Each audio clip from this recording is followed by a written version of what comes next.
Argentina quarter ফাইনালে সুইজারল্যান্ডের সাথে ম্যাচ। আর এই ম্যাচে কোন কোন জায়গাত পরিবর্তন করা দরকার, কোন কোন জায়গাত আর্জেন্টিনা দুর্বল, এক ম্যাচের উপরে দিয়া তো আর সব ম্যাচ জিতা যেত না। প্রত্যেকটা ম্যাচে তো ম্যাচ চেয়ে করতে ম্যাচ জিতাইতেছে। আর নাহলে তো সবাই তো অফ ফরমই যাইতেছে। কেউ কিন্তু 100 লেভেলের পারফরমেন্স দিতে পারতেছে না এক মেসি ছাড়া। ওর গোলকির থেকে লাগায় বাকি 10 জন সবাই কইতে গেলে 100 দিতেই পারতেছে না, 100% দিয়ে খেলতে পারতেছে না এক মেসি ছাড়া। তা আমরা সেটা আজকে দেখবো যে আর্জেন্টিনা কোন কোন জায়গায় পরিবর্তন করার দরকার আর কোন কোন জায়গায় আর্জেন্টিনা দুর্বল। আর্জেন্টিনার দলের যে প্রথমেই ওয়ার্ল্ড কাপে এমি মার্টিনেস, তার ওয়ার্ল্ড কাপে একর পুরাই অফ ফর্ম যাইতেছে। তুমি চাইয়া দেখো বর্তমানে অফ ফর্ম দিচ্ছে। অফ ফর্ম যাওয়ার কারণ আছে, কারণ এমি মার্টিনেস ইঞ্জুরির থেকে গেছে, সেই কারণে একটুকু অফ ফর্ম যাইতেছে। কিন্তু আমার দিন আসবে এই এমি মার্টিনেস ম্যাচ জিতাই দিয়ে দেবে টাইফিকার ম্যাচ হয়ে গিয়া। কিন্তু আবার ওখানে যে আমরা ডিফেন্সও কতটা মরু লিসান্দ্রো মার্টিনেস। আর ফুলব্যাকে তোমার তেকলাফিকের জায়গাত তোমার এই মেদিনা সবচেয়ে বেটার হয়েছে আমার হিসাবে।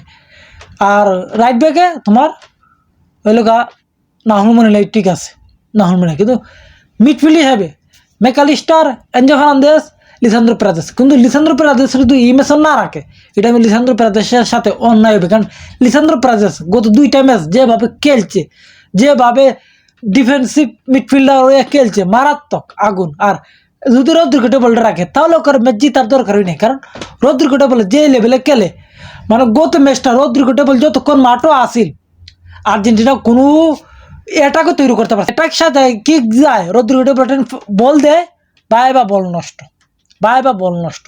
তো এই সুইজারল্যান্ডের ম্যাচও রদ্রিগো টেবলটা যেন দেখতে চাই না। এখন আমরা এটাকে যাই। এটাকে কি এটাকে লেফট উইং হিসাবে নিকো গঞ্জালেজ, রাইট উইং হিসাবে মেসি, আর স্ট্রাইকার হিসাবে আলভারেজ। কিন্তু উইঙ্গার যদি এই ম্যাচও না রাখে, তো এই ম্যাচ আমরা গত ম্যাচে যেভাবে মিশরের সাথে গোল খাইয়া পিছিয়ে আসলাম 80 মিনিট পর্যন্ত, কি সুইজারল্যান্ডের সাথে আরও বেশি গোল খাই আমরা ম্যাচ হারবো। কারণ উইঙ্গার ছাড়ানো বর্তমান জমানায় ম্যাচ চলে না, ম্যাচ চলেই না। কারণ তুমি দেখো এই উইঙ্গার তোমার নিকো গঞ্জালেজ, লাউতারো মার্টিনেজ নামার পরেই 80 মিনিটের খেলা, 70 মিনিটের খেলার ধরনটাই চেঞ্জ হয়ে গেছে, পুরো খেলার ধরনই চেঞ্জ হয়ে গেছে।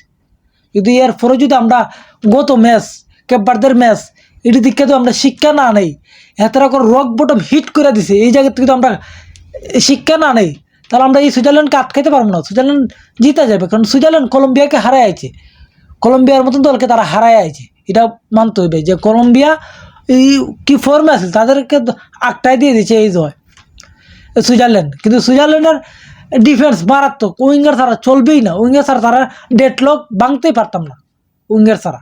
তো এই উইঙ্গার বিশেষ করে লাগবে জুলিয়ান সিমোনে লামাক আর নিকো গঞ্জালেজ লামাক, যে কোনো একজনকে লামাক। আর স্ট্রাইকার হিসাবে আলভারেজ, রাইট উইং হিসাবে তোমার মেসি। আর এই ম্যাচ যদি জিততেই চায় তাহলে এই কয়েকটা পরিবর্তন করা লাগবেই বিশেষ করে। আর যদি এই কয়েকটা পরিবর্তন না করে গত ম্যাচের মতন লামে আমাদের ওকে জীবন বাড়াই গেছে কই দিলে, রক বটম হিট করে দিয়ে দিচ্ছে। এরপরেও যদি আমরা এই জায়গা থেকে শিক্ষা না নিয়ে এই ম্যাচও কামব্যাক না করতে পারি, তাহলে আমরা ওয়ার্ল্ড কাপ জিতে পারতাম না। ওই যদি সুইজারল্যান্ডের সাথে ম্যাচ জিতি দেখবাই কষ্ট করে, কিন্তু উইঙ্গার লাগবেই ম্যাচও, বিশেষ করে উইঙ্গার লাগবেই। যদি উইঙ্গার না হয় তাহলে ম্যাচ কোনোভাবে চলে না বর্তমান জমানাতে। কিন্তু এই ম্যাচও সুইজারল্যান্ডের সাথে আর্জেন্টিনা কি করবে, জিততে পারবে কি পারবে না। আর এই ম্যাচও পরিবর্তন দরকার না, আপনারা কি বলেন যে এই ম্যাচও পরিবর্তন করা দরকার কি দরকার না?